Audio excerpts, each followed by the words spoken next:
All right, so this is our Algebra 1 review part 3. Hopefully I've got the right things in the right spots here. Hopefully we'll get this finished up. This really shouldn't be too bad. We're picking up our last part here with question number 18. What is our primary goal here? To simplify. I'm thinking of like a three-word sentence. Not as specific as add. Sometimes three-word phrase.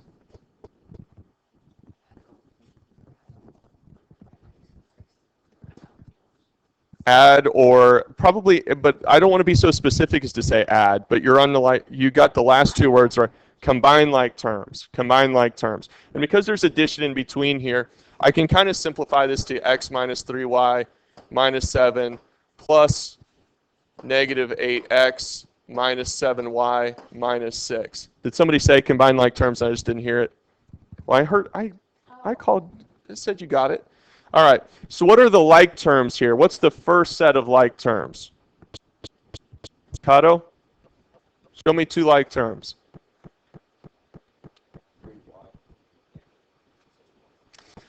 Okay, you're taking part of it, because if you just say 3y and 7y, then my thinking is, well, if I'm combining 3y and 7y, what is 3y and 7y? Right, and that's the problem, is that you would get 10y by saying that. What is in front of that 3y? A negative. So it's negative 3y, and what's in front of 7y? So it's not 10y, it's what?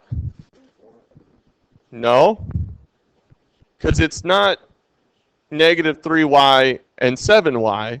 It's negative 3y and negative 7y. Negative 3y minus 7y. Okay, so on a number line, you're at 0. We're getting negative 3y, and then we're continuing to go to the left 7 more. 1, 2, 3, 4, 5, 6, 7. Well, where does that take me? Negative 4, negative 5, negative 6, negative 7, negative 8, negative 9, negative 10y.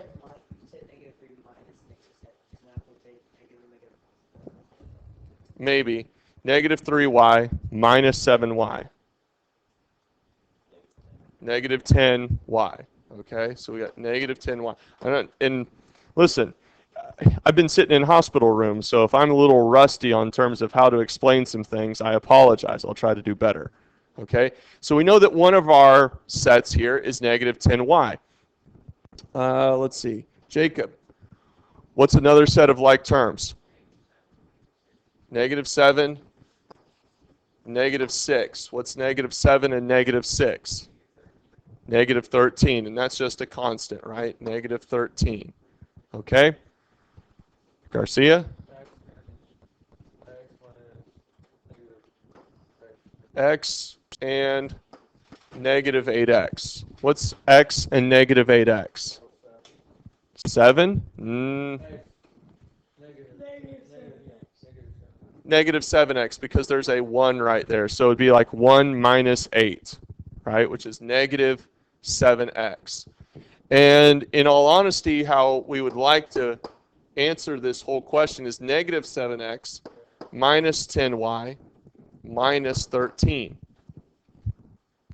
Okay? Because we want to have our variables in alphabetical order, going down to lastly our coefficient that has no variable.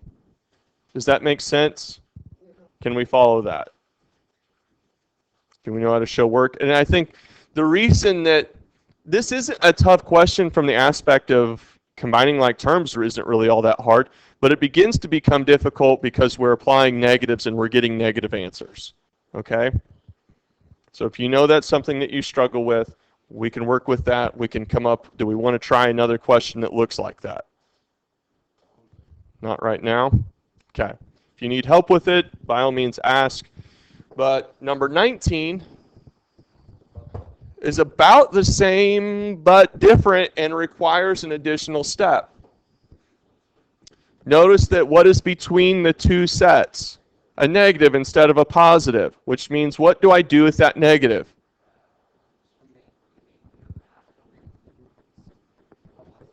It needs to be, and I heard somebody say it, distributed to every term from there. So the first term isn't affected by it. So we could just write x minus 3y minus 7. But if I'm distributing a negative to a negative, what do I get? So I could write positive 8x, all right? And then what? Positive 7y and positive 6. Now, the thing that most people do wrong is that they apply the negative only to the first term, and they leave this negative and they leave that negative. And you'll wind up with the wrong answer. You are subtracting everything that's in that set of parentheses. Okay? Now we go to combine like terms. Okay? Hunter, give me a like term or a set of like terms.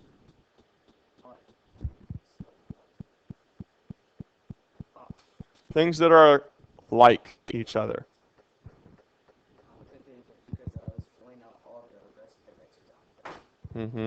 Probably be good to pay attention. But I'm not going to let you off the hook. You should know like terms. What are like terms?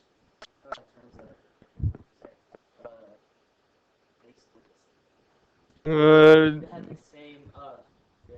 have the same variable. Okay. So with that in mind, what things are like? The 3y and the 7y. Again, if there is a negative in front of it, okay. I only heard the 3y. Okay, so we have negative 3y and 7y. Well, what's negative 3y and 7y? 4y. Okay. Does everybody understand that? Okay. If we flipped it, it's a little bit more understandable. If we said 7y minus 3y, you can get 4y. Correct? All right. Another set of like terms. Cooper. X and 8x. Okay? What number is sitting in front of that x, Cooper? You're right. What's there if nothing's there? Okay. All right. I'm trying to think of how to put this. Let's see. Here, let's do it like this.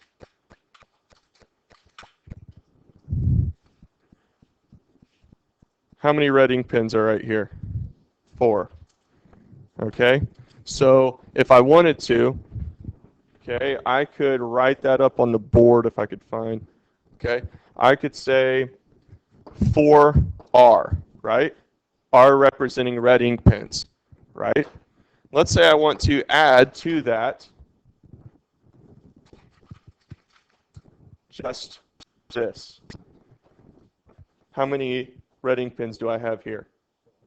1, but I'm just going to write R, right? So what's in front of that R that you don't see? No. How many? The 1.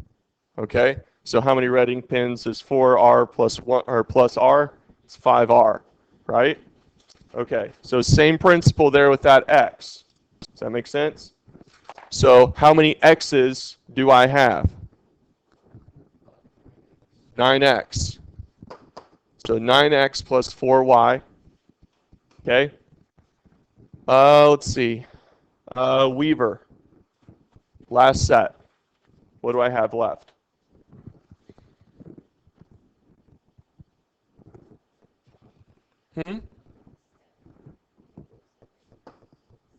Negative 7 and 6. What's negative 7 and 6? Close. Negative 1. Negative 1. So 9x plus 4y minus 1. Okay? Are we good there? Do we get it?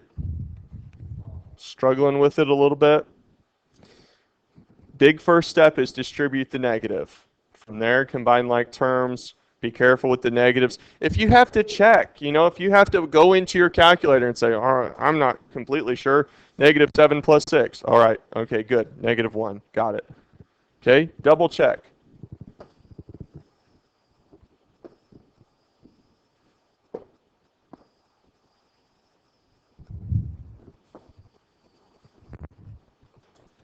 All right. 20. 29 is what percent of 50? 29 is what percent of 50? What would you do there? Hey, Maggie? Write out the equation, so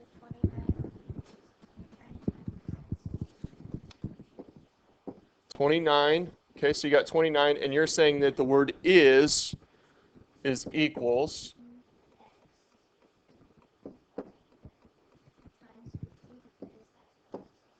Okay, so what you're saying is that instead of percent, because we're trying to find percent, you're plugging in x for percent, and of is what in math? Multiplication, so we use the multiplication there, 50. So we're using the sentence and we're substituting in the mathematical symbols that go with that. How do I solve for x in that equation, Clark? Divide by?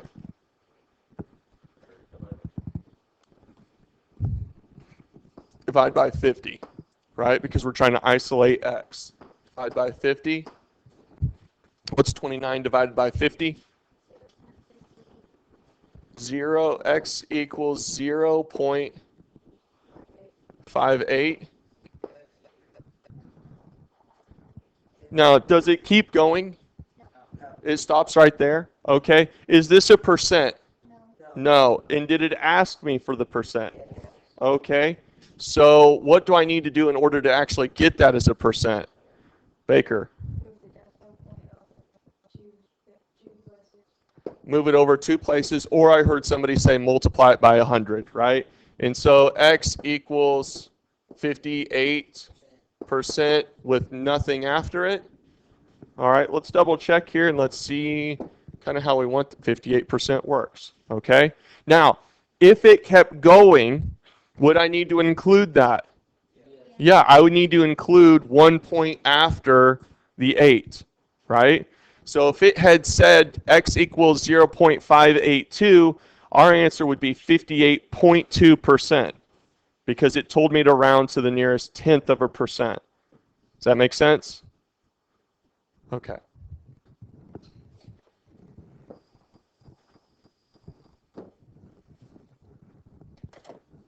$21. All right, we're getting close here. And it looks like this is going to cover, 21A, 21B.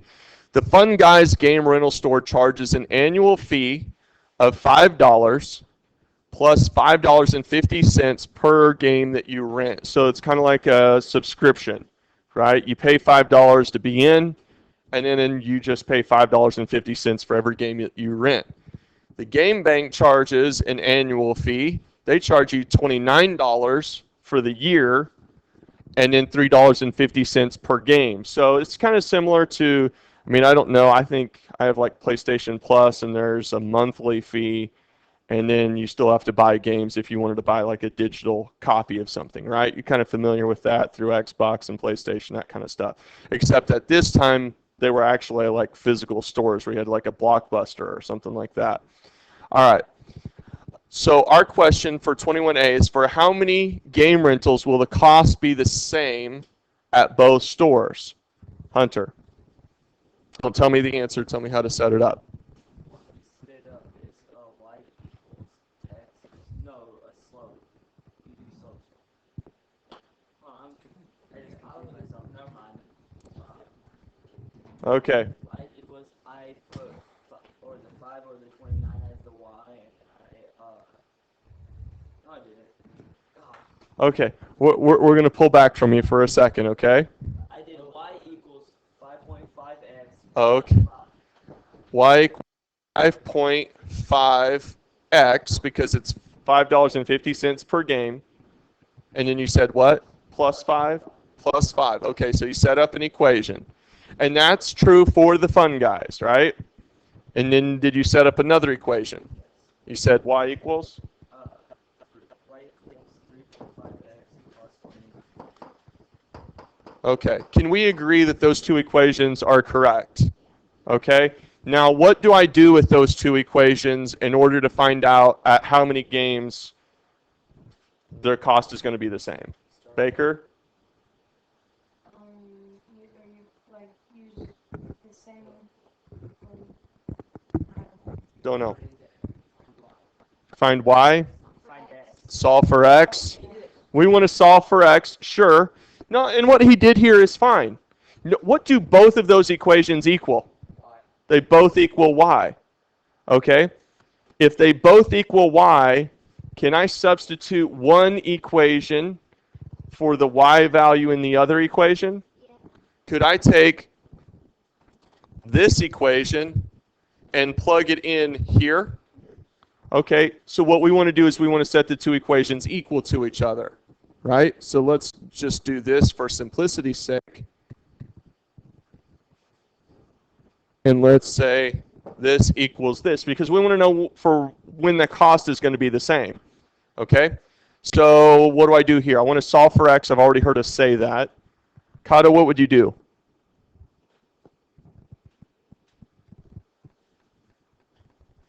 Going to get a test on Thursday. Not sure. When we solve for x, what are we trying to do generally? Markina? Not cancel out the x's, isolate the x's. That means get the x's together and everything else away from it. Okay?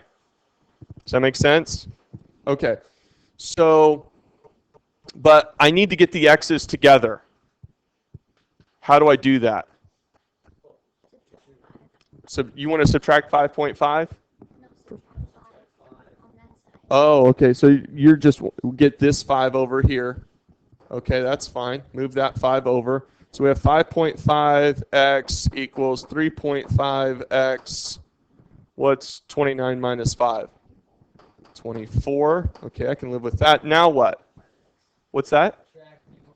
Subtract 3.5x. Get the x's together. So minus 3.5x minus 3.5x. What is 5.5 minus 3.5? 2? 2x equals 24. But I have to first divide by 2, so x equals 12. X represents the number of games, right? So if we rent 12 games from both places, the cost is going to be the same. Okay? Look at the next question. It says, what is that cost? Substitute x back into what? Does it matter? Does it matter which one? No, because the cost is going to be the same. So I come over here. Let's just take the first one, 5.5, and instead of x, what am I writing? 12. 12 plus 5. Well, 5.5, is it 66? 66 plus 5. So the cost is going to be $71. You have your annual fee plus the cost of the games. And so after you've paid your annual fee and you've rented your 12 games from either place, it's going to cost you $71. Give me a second here. I just want to $71. Okay, let's check a couple of things here. 12. All right, so you wanted to see question 8, the answer for 18. Negative 7x minus 10y minus 13. X is x, y, constant. Okay? All right. Are there any other questions? Is there anything that you want to go back to that we've covered before? Or do we just need to get all of the correct videos posted in your classroom? Okay. Let me try to get that done. And at this point, do you guys know what you should be doing? 64 notes, 61 homework, and you guys have the stuff for 65, right? So actually, you know, if you don't have anything else to do, you can be working on 62, 63, 64, 65 homework, because all of that's going to get due, right? It's just not due right now. So anything that you can work ahead on and make sure that you're not getting behind on, okay, is a great thing to do. When is the test? Thursday. Okay. All right, great.